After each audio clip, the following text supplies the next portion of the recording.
안녕하세요. 배신의 장미입니다. 징글징글한 시어머니와 시누이 이야기 재미있게 들으셨나요?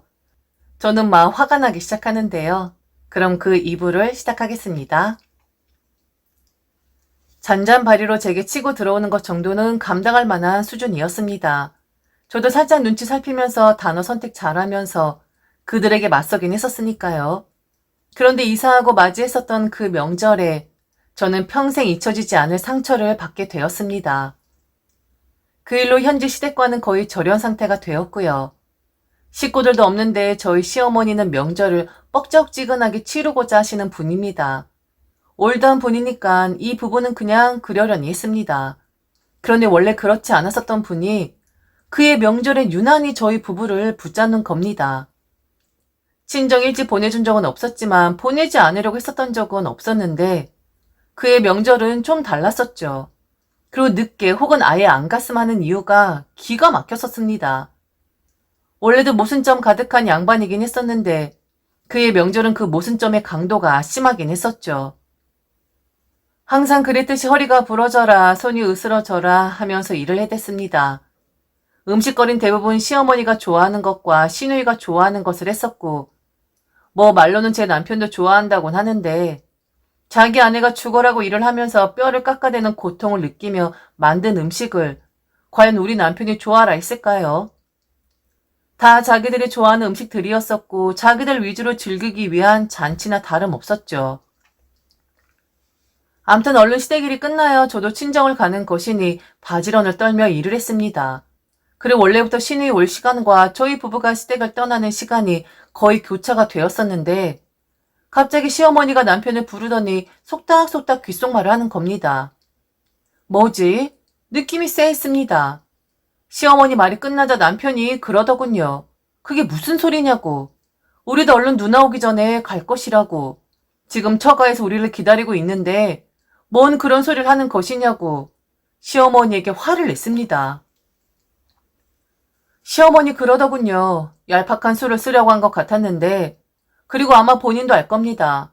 본인이 말해놓고 얼마나 그 말이 우스운지 말이죠. 처가는 안 가도 되는 곳이랍니다. 그동안에 2층에 살게 해줄 것 같아서 가라고 했었는데 어차피 남편 힘으로 이사한 마당에 뭐 볼 거 있다고 처가를 챙기냐고. 그냥 가지 말고 이따 시누이가 오면 재미나게 놀자고 그리 이야기를 하는 겁니다. 야, 너 이사 갔잖아. 어차피 이제 그 양반들 볼 일 없는 거야. 네가 챙길 필요가 없는 거라고. 그동안에 그 2층 집으로 들어가게 해줄까 해서 잘 보이려고 내가 가라고 했었는데 니들 이사 갔잖아. 그럼 볼 일 없는 거지. 왜 그렇게 처가에 목을 매? 엄마 속상하게. 네가 처가에 잘한다고 그 양반들이 아이고 고맙다. 이거 너 하나 줄게. 할 줄 아니? 만일 그런 염치 있는 사람들이었으면 애초에 니들 반자에 집어넣지도 않았다.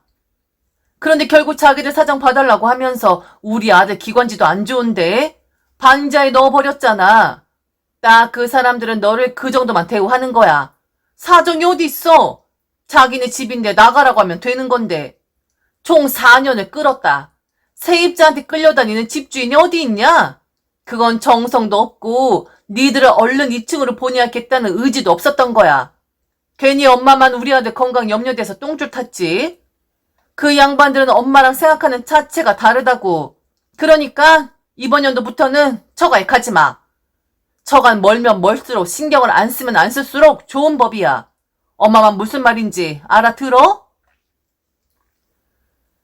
말인지 똥인지 저도 너무 어이가 없었지만 남편이 더 어이없어 하는 것 같았습니다. 너무 염치 없는 말이잖아요. 머릿속에 대체 뭐가 들어가 있길래 저렇게 이기적일 수가 있는 건지. 결국 풍성해야 할 명절에 시어머니와 남편은 서로 고성이 오가는 말다툼을 할 수밖에 없었습니다. 남편이 왜 그렇게 염치가 없는 것이냐고 시어머니를 몰아세웠고 시어머니 남편이 순해도 너무 순한 것이라고 그렇게 사람이 순하고 착하게만 사니까 처가에서도 남편을 무시하고 드는 것이라고 사람이 좀 입속에 맞게끔 행동을 해야 하는 거라고 그렇게 말을 했습니다. 저는 그냥 두 모자를 쳐다볼 수밖에 없었습니다. 그렇게 둘이 말싸움을 하는 도중 시누이 부부가 도착을 했습니다. 싸움 구경하다가 호송세월을 했네요. 암튼 신우이 부부 도착을 하고 남편과 시어머니가 옥신각신을 하자 신우이도 그 틈바구니에 끼고 들었습니다.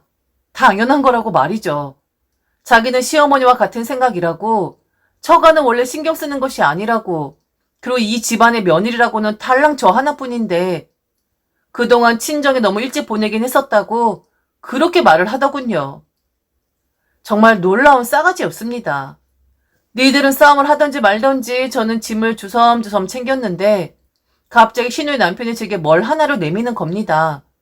신우의 남편하고는 사이가 좋지도 나쁘지도 않았었는데 그냥 오면 왔나 보다 가면 가나 보다 하는 그런 사이였었죠. 신우의 남편이 제게 내민 것은 작은 병이었었는데 딱 보니 꿀 같았어요. 이 집안 사람들은 저들끼리 쌈박짐을 하고 있고 저는 짐을 챙기니까 급하게 제게 내민 것 같았는데 저희 둘이 거의 말을 안 하는 사이인데 나란히 서서 물건을 주고받으니 그 쌈박질하고 있었던 이 집안 사람들의 이목을 끌게 되었죠. 잔뜩 성이 난 시어머니는 그게 뭐냐고 물었고 신우의 남편은 친척집에서 가져온 꿀인데 이게 여자 몸에 좋다고 이사도 했고 이제 슬슬 저도 임신 준비를 하지 않겠냐고 신우이도 이 꿀을 먹고 임신이 잘 되었다면서 믿거나 말겠지만 몸에 좋다고 하니 하루에 한 숟가락씩 먹어보라고 챙겨왔다는 겁니다. 신우의 남편은 매우 소심하게 조심스럽게 말을 했었죠. 만일 제3자가 봤으면 매우 재미있는 상황이었을 것 같긴 합니다. 한쪽에선 지랄 발광을 하고 있어. 다른 한쪽에선 선물을 주고받고 있어. 웃기는 상황이긴 했죠. 매우 재미난 상황이긴 했지만 신우의 남편에게 고마운 마음이 들긴 했습니다. 이 집에서 남편 말고 또 나를 생각해주는 사람이 있구나 하고 말이죠. 그런데 신우이가 갑자기 꺄르르 하면서 웃어대는 게 아니겠습니까? 그러면서 그 미친 입에서 나오는 말이 어머 그거 먹는다고 임신이 되겠어? 사람이 덕이 있어야 임신을 하는 법인데 꿀 좀 먹는다고 임신? 완전 웃기네. 엄마, 올케가 임신하길 바라는 거야? 올케, 우리 엄마는 올케가 임신하는 거 바라지 않아. 우리 엄마가 바라는 건 그 2층 집을 친정에서 가져오는 거, 그거 하나야. 다 된 밥도 제대로 떠먹지 못하면서 무슨 임신? 완전 웃긴다. 자긴 그걸 또 언제 챙겼대? 이리 내놔. 나눠 먹게. 너무 웃긴다, 정말. 그러면서 시어머니와 낄낄대며 웃는 것이 아니겠어요? 미친 사람처럼 말이죠. 저보다 무한한 사람은 바로 신우이의 남편이었습니다. 뭘 먹었길래, 그리고 제가 뭘 그렇게 잘못했길래 저렇게 제 앞에서 막말할 수가 있는 것일까요? 그렇게 제가 우스운 것일까요? 뭐 신우이가 그렇게 대단한 존재인 건가요? 식 사람들은 막말해도 된다고 뭐 법에 쓰여져 있답니까? 맞아. 예. 너는 임신할 필요 없다. 그 2층 집 우리 아들한테 오기 전엔 임신할 생각도 하지 마라. 우리 딸이 말 한 번 차렸네. 제대로 하는 것도 없으면서 무슨 임신은 임신이야. 그 2층 집이나 가지고 와. 그럼 생각해 볼 테니까. 그리고 그 2층 집만 가지고 오면 니네 집에도 마음대로 가게 해줄게. 우리 아들이 처가 말뚝에 절을 한다고 해도 내가 그거 다 봐줄 수 있다. 사실 말이야 바른 말이지. 아니 어디 하나밖에 없는 며느리가 명절에 그것도 시누이가 오기 전에 갈 수가 있니? 우리 딸은 시댁에서 둘째 며느리니까 편하게 올 수 있는 거지만 맏며느린 그렇게 못하는 거다. 딸, 형님 아직 시댁에 있지? 거봐, 아직 친정에 안 가고 시댁에 있다잖아. 남들 집안도 다 그렇게 한다. 그래서 맏며느리 자리가 어려운 법이야. 그런데 그동안 너 친정에 가게 해줬잖아. 그럼 너도 이렇게 말할 수 있겠지? 저도 딸이고 자식인데 저희 부모님 배워야 하는 거 아닌가요? 라고 말이지. 널 기다리시니? 기다리는 그 양반들이 이상한 거야. 기다리지 말고 혹시나 온다고 해도 그냥 너는 맏며느리니까 시댁에 있어라. 라고 말을 하는 양반들이 제대로 된 사람들이지. 하긴 그렇게 상식 있는 사람들이었으면 반지하에 살게 안 했겠지. 진즉에 2층에 올려주었겠지. 아니 지금이라도 그 2층 집 우리 아들 명의로 해줬겠지. 그 두 모녀가 낄낄대던 모습은 그야말로 아직도 악몽 같은 기억으로 남아 있습니다. 명절이니까 조용히 넘어가고 싶었습니다. 그리고 남편이 시어머니와 시누이와 다툼을 하고 있었으니 저는 그들의 다툼이 끝나고 나면 친정으로 가면 되겠거니 생각했어요. 그들의 막말 따위 귀에 담고 싶지 않았습니다. 그런데 신우의 남편이 있는 앞에서 그것도 대놓고 제게 원하는 건 임신이 아니라 이증집이라는 그 말과 신우이가 시어머니에게 동조를 구하자 서로 낄낄대며 쳐웃다니 이건 너무한 거잖아요. 아무리 남편이 제 편을 들고 싸워준다 해도 그 모멸감은 떨쳐버릴 수가 없었습니다. 그래서 뭐 이런 개 막장 같은 집안이 다 있냐고 소리를 질렀습니다.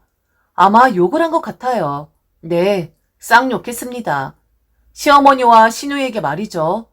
모렴치라는 말은 그들에겐 사치였습니다. 또라이 미친 것들이죠. 인간 아닌 거죠. 쓰레기도 그런 쓰레기들 없는 거죠. 진짜 미친 또라이 같은 것들이구만. 미쳐도 단단히 미쳤어. 모렴치? 당신들한텐 그런 것도 안 통하겠다. 동물이야? 말을 못해? 아니면 지금 외국어 아니? 이보세요. 지금 이 상황을 누가 보고 있다고 생각을 해봐요. 엄청 추하고 꼴불견이가 모르죠. 그러니까 추악한 입을 놀려대는 거겠지. 내 인성까지 더러워지는 것 같아서 이놈의 집구석 다신 안 올랍니다. 명의 같은 소리하고 앉아있네. 이런 망할 집구석인데 뭘 믿고 우리 부모님이 집을 주겠어요? 우리 부모님들이 당신들 이런 속셈인 거 모르겠어요? 시커멓다 못해 구린내 진동하는 당신들 속셈? 그러니까 반지하에 살게 했었나 보네. 2층에 처음부터 살게 하면 분명히 욕심낼 거 아니까 우리 부모님이 선견지명이 있으셨네. 에이 더러운 것들 캬 퇴. 꼴값에 꼴값을 떨고 아예 육실화를 떨고 앉아있구만. 두 모녀가 너무 구려. 어쩜 피는 못 속인다고 하더니 두 모녀가 똑같을 수가 있냐? 참 씨 도둑질은 못한다고 하더니 그 말이 딱 맞네. 야, 이 꿀 너나 처먹어. 난 안 먹어도 되니까 괜히 이 집안 씨 받아서 애까지 싸질러 놓고 내 인생 저당 잡히고 싶지 않거든? 이런 모렴치하고 쓰레기 같은 집안에 씨 안 받는 게 내 인생엔 더 도움되는 거거든? 지랄 연병들을 떨고 앉아있네. 아주 발광들을 해라, 발광들을 해. 이후 절대로 시댁에는 발길도 하지 않습니다. 인연 끊는 거 정말 쉽습니다. 전화 안 하고 찾아가지 않으면 그만입니다. 그동안 인연을 끊지 않았던 건 다 남편 때문이었었죠. 그런데 남편도 그들의 속셈을 알고 자기 엄마나 누나가 얼마나 속이 시커먼지 알았으니까 물론 진즉에 알았지만 남편도 자기 핏줄이니 봐주고 그랬던 거였겠죠. 그런데 그날 낄낄대고 비웃던 그들의 모습에 남편도 정남이가 몽땅 다 떨어져 버린 것 같았습니다. 어쩌면 제가 받은 모멸감보다는 남편이 더 심했는지도 모르겠습니다. 전 아직도 왜 그녀들이 그렇게 막말할 수밖에 없었는지, 그리고 왜 그렇게 염치가 없을 수밖에 없었는진 모릅니다. 이렇게 글을 쓰다 보니 결혼하고 얼마 안 되었을 때 일도 불현듯 생각이 나네요. 시댁 집안 정리를 하고 마지막으로 화장실 청소를 할 때였었습니다. 수업을 계산 못해서 그만 제 옷에 물이 잔뜩 튀었었는데 무릎을 구부리고 일을 하다 보니 옷도 지저분해지고 구겨지고 암튼 꼴 상태가 말이 아니었었죠. 그때 신우이가 그랬었죠. 저를 위아래로 훑어보면서 참 꼴 못났다라는 식의 그 눈빛을 보냈었다라는. 아무것도 모르고 순진했었던 저는 물이 튀기고 구겨진 옷을 보면서 부끄러워했었는데 그 눈빛이 요즘 따라 생각이 납니다. 사람의 인성이겠죠. 천성이 그런 거겠죠. 그렇게 태어나고 그렇게 자랐으니까 내 것이 아닌데 내 것으로 만들려는 극도의 이기심을 부린 거겠죠. 참 인간 말종들입니다. 아직도 생각하면 가슴이 벌렁벌렁합니다. 얄미운 마음만 들고 목소리만 생각해도 소름이 끼칠 만큼 아직도 저는 그들이 너무 밉습니다.